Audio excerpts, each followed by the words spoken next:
क्या बात हुई काजल? क्या फैसला लिया तुमने? राधिका, जिंदगी भर के फैसले जल्दबाजी में नहीं लिए जाते, और फिर इस फैसले पे तो काजल और साक्षी की पूरी जिंदगी निर्भर करती है। कल सुबह तक काजल सोच समझकर हम सबको बता देगी कि वो क्या करना चाहती है और उसके मन में क्या है ना काजल?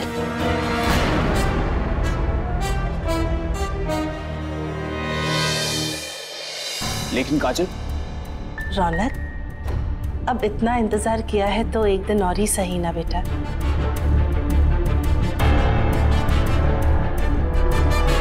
फैसला जिंदगी का है रौनक, इस बात का नहीं कि शाम को खाने में क्या बनेगा।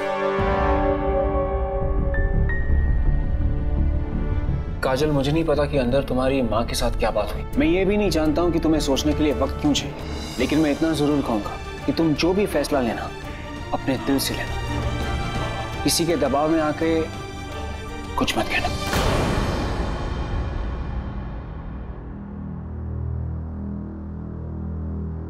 चले बेटा, सबको आराम करने दो।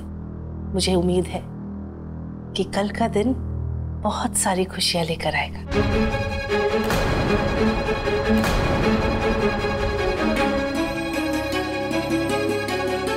अच्छा भाई साहब, अब हम चलते हैं।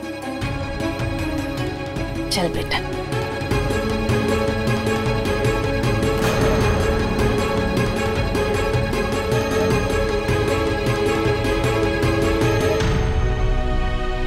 चलो अच्छा हुआ, अब काजल को इस रोज रोज के नाटक से छुटकारा मिल गया। कम से कम अब इसे हमारे सामने अक्षय के नाम के झूठे आंसू तो नहीं बहाने पड़ेंगे। राधिका, मैं कुछ गलत नहीं कह रही हूं, कि मुझे एक बात बता काजल, तूने सोचने के लिए वक्त क्यों मांगा? कहीं तुझे ऐसा तो नहीं लग रहा कि अगर तू अब भी हाँ कर देगी तो हम सबको, खास करके तेरी होने वाली सास को, ऐसा लगेगा कि तू वहां जाने के लिए कुछ ज्यादा ही बेसब्र है। राधिका, तुम्हें हो क्या गया है? बकवास पे बकवास किए जा रही हो तुम। हाँ हाँ, अब आपको मेरी हर बात बकवास लगेगी। अगर मुझसे सवाल करने से पहले इसे तो पूछिए कि अब ये अपना अच्छा बनने का नाटक कब बंद करेगी। एक तरफ तो ये कहती है कि अक्षय के जाने से इसे फर्क पड़ रहा है और रौनक इसके लिए कोई मायने नहीं रखता, और दूसरी तरफ बहन जी से शादी के लिए सोचने का वक्त मांग रही है। अरे ये लड़की करना क्या चाहती है? मन में जो है वो साफ साफ बता क्यों नहीं देती हम सबको? एक मिनट माँ, आप जानना चाहती हैं कि मेरे मन में क्या चल रहा है? काजल, ये काजल। पापा प्लीज, मैं आपको बताती हूँ असली बात क्या है। वहां अंदर रूम में जानकी आंटी ने मुझसे ये कहा कि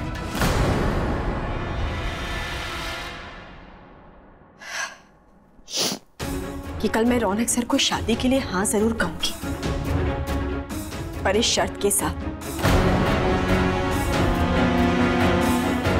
कि मैं जानकी आंटी के साथ नहीं रहूंगी। और हम सब जानते हैं पापा कि रौनक सर ये बात कभी नहीं मानेंगे। ये रिश्ता हमेशा के लिए टूट जाएगा, और ये रिश्ता टूटने के बाद जानकी आंटी हमें कभी परेशान नहीं करेंगी। और हाँ, इन सारी बातों में अगर कोई बुरा बनेगा तो वो मैं बुरी बनूंगी, क्योंकि मुझे रिश्ता जोड़ने के लिए नहीं, तोड़ने के लिए वक्त दिया गया है। पर मां, मुझे उसमें भी कोई हर्ज नहीं है, क्योंकि कम से कम ये रिश्ता टूटने के बाद हम सब अपनी जिंदगियां तो शांति से जी पाएंगे, और ये सारी परेशानियां कल के बाद हमेशा के लिए हमसे दूर भी हो जाएंगी।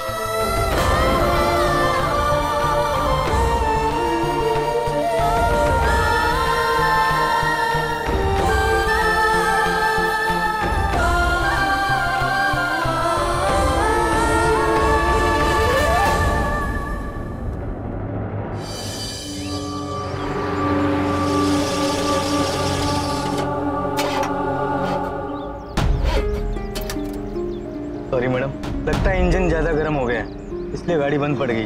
आप 1 मिनट रुकिए, मैं बस अभी चेक करके आता हूँ।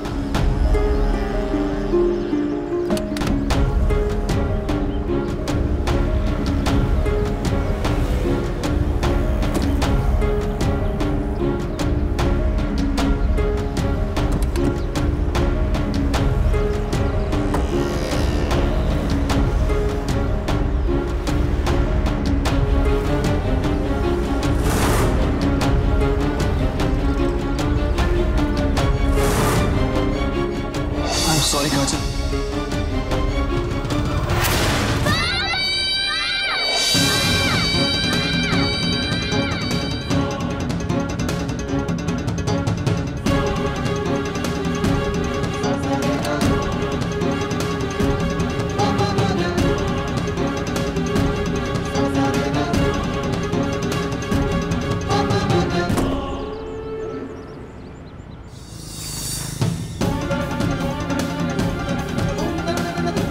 I'm sorry काजल, मैं इस गिल्ट के साथ नहीं जी सकता। मैंने तुम्हें वादा किया था कि मैं रौनक को 5 साल पुराना सच नहीं बताऊंगा, लेकिन अगर मैंने ये सच रौनक को नहीं बताया तो शायद वो मुझे कभी माफ नहीं करेगी।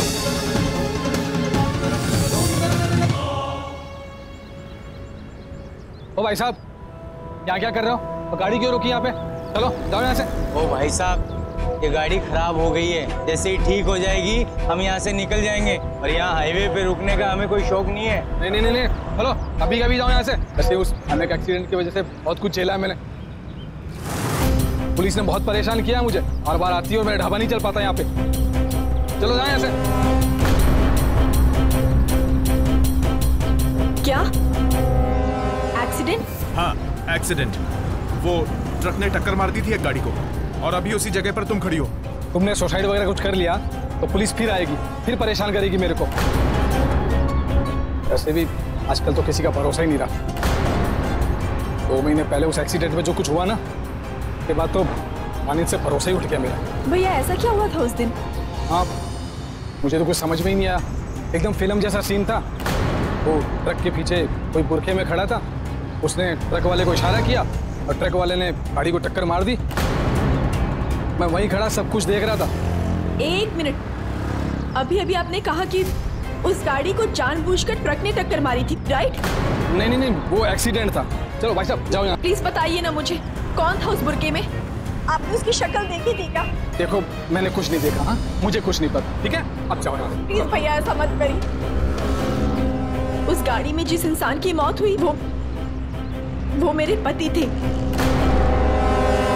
भैया हमें आज तक यही लग रहा था कि वो एक एक्सीडेंट था, पर आपकी बात सुनने के बाद ऐसे लग रहा है कि किसी ने जानबूझकर उन्हें मारा है। अब आप ही मेरी हेल्प कर सकते हैं, प्लीज बताइए ना। वो एक्सीडेंट था, बोला ना आपको मैंने। चलो ना, गाड़ी निकालो ना। देखिए, मैं बहुत देर से आपसे विनती कर रही हूँ कि मुझे उस शख्स के बारे में बताइए, अगर आपको कुछ भी पता है तो। और अगर अब आपने सच नहीं बताया तो मजबूरन मुझे पुलिस के पास जाना होगा, और वहां आपको सच बताना ही पड़ेगा।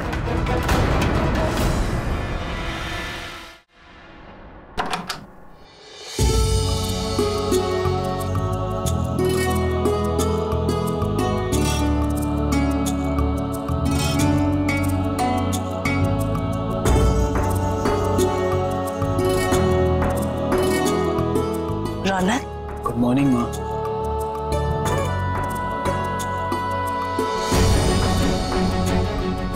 क्या बात है बेटा? तेरा चेहरा उतरा हुआ क्यों है? तू रात भर सोया नहीं?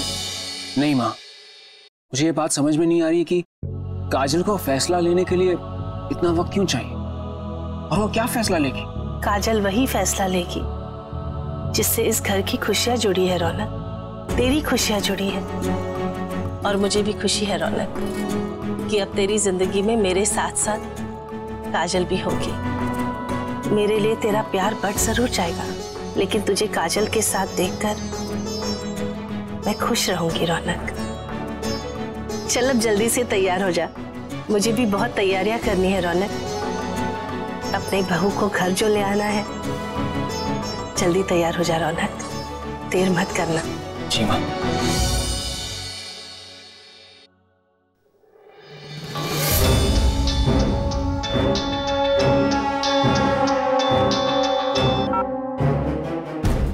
बोलो काजल। रौनक साहब, आप कहाँ हैं अभी? मुझे आपसे अभी मिलना है। इस वक्त तो मैं घर पर हूँ, बस थोड़ी देर में हम लोग निकलने वाले हैं तुम्हारे घर आने के लिए। नहीं नहीं नहीं, नहीं घर नहीं, आप मुझसे एक्सीडेंट वाली जगह पे मिलिए। जहाँ आपका और अक्षय का एक्सीडेंट हुआ था, वहाँ पर एक ढाबा है। आप प्लीज वहीं आ जाइए और जल्दी करिएगा। बात क्या है काजल? तुम ठीक तो हो? सर, सारी बातें बाद में बताऊंगी, पहले आप प्लीज यहाँ आ जाइए और जल्दी आ जाइए। मैं वेट कर रही हूँ।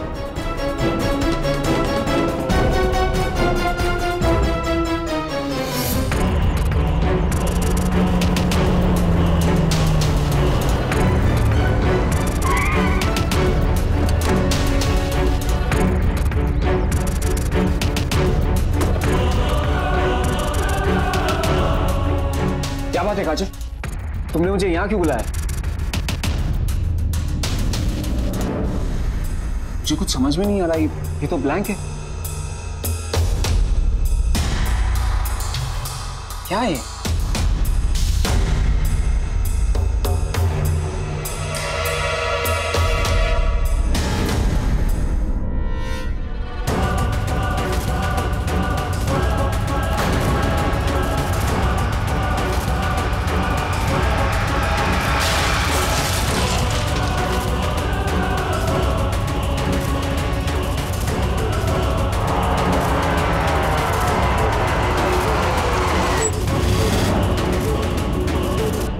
मैंने ये कैमरा अपने ढाबे की सुरक्षा के लिए लगवाया था। शहर से बहुत दूर है ना, तो कुछ भी हो सकता है। मुझे पुलिस के लफड़े में नहीं पड़ना था, बस इसीलिए मैंने फुटेज किसी को दिए नहीं अभी तक।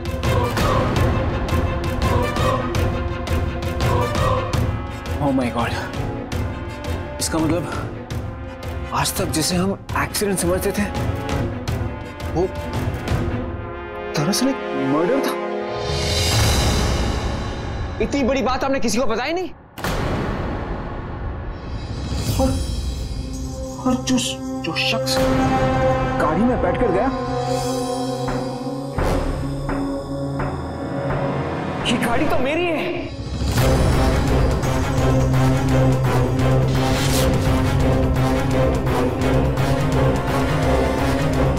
क्या?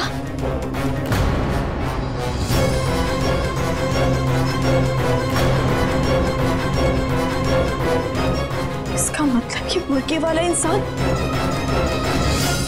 आपके घर में से कोई है?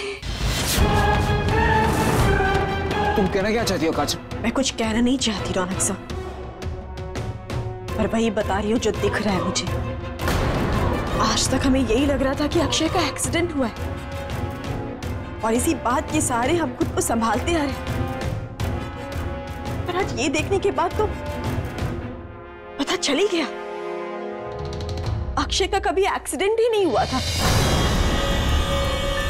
मुझे तो ऐसे लग रहा है कि या तो ये इस बुरके वाले के कहने पर हुआ है, या फिर ये एक्सीडेंट इसने किसी के कहने पर करना है। सो मुझे लगता है कि ये आदमी आपकी फैमिली का ही कोई है। सर, हो ना हो, इस आदमी का और आपकी फैमिली का कोई ना कोई कनेक्शन तो जरूर है।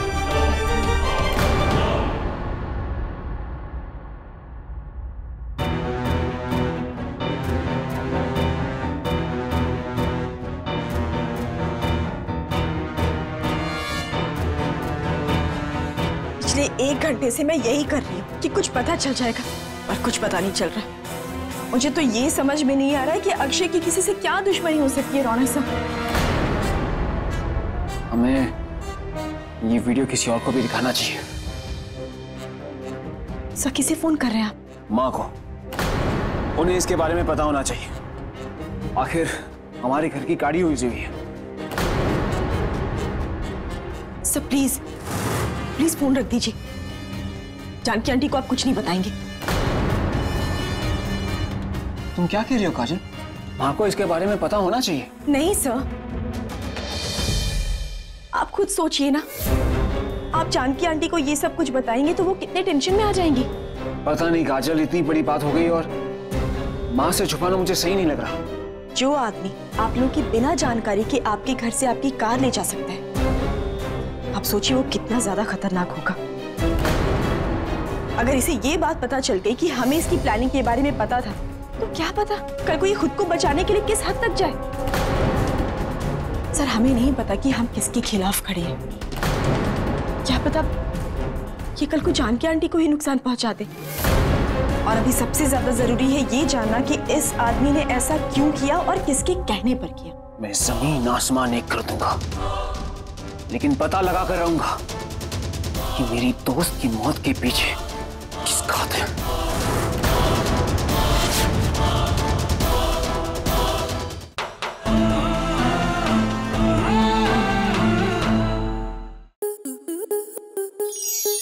स्टार प्लस के YouTube पेज पर आने के लिए आपका धन्यवाद। अपने फेवरेट शोज देखने के लिए subscribe to Star Plus YouTube page and hit the bell icon.